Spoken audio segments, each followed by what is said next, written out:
Committee to the board.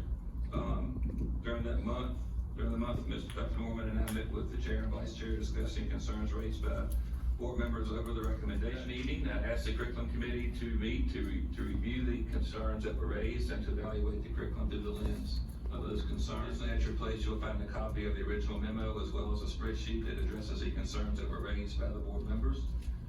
And so the committee came back and still recommended the CKLA curriculum after the review. No curriculum is going to be perfect regardless of what we choose.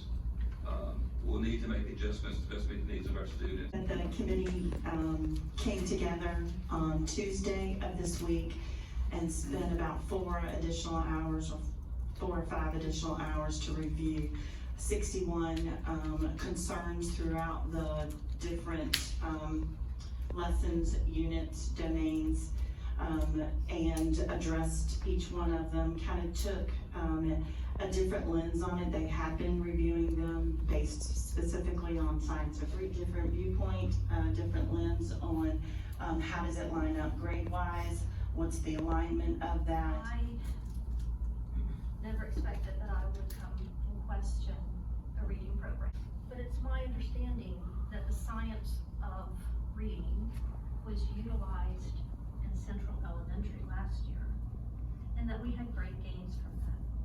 So that does indicate, maybe anecdotally or maybe, somewhat, that there is truth to the science of reading. But it's my understanding that we did not use CKLA last year, and that we can use content from other places. It does not have to be CKLA. For me, I want to separate support for science for reading versus content, because I want to make sure that this content is what's right for our children. I want to make sure that this content, not the reading portion, but the content that's going to be read to them every single day. Scripted lessons read to them. I want to make sure it is what our parents and our community want for our children. I want to make sure it's developmentally appropriate for our children.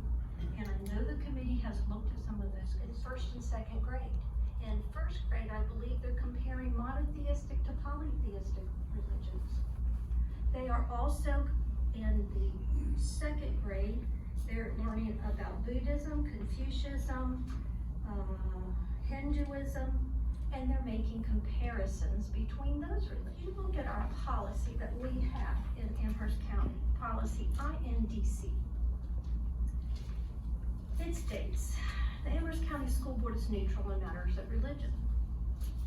I'm going to bullet 2. They do not become involved in religious belief, disbelief, or doubt of any student.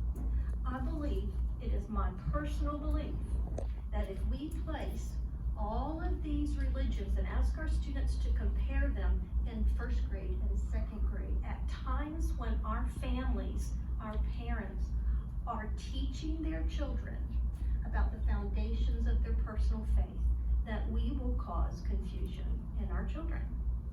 They may say, okay, I believe in this particular God, but after learning about polytheism, multiple gods and goddesses, I believe that the children will say, I believe in the God that I'm believing in, but you know what, it's just one of many.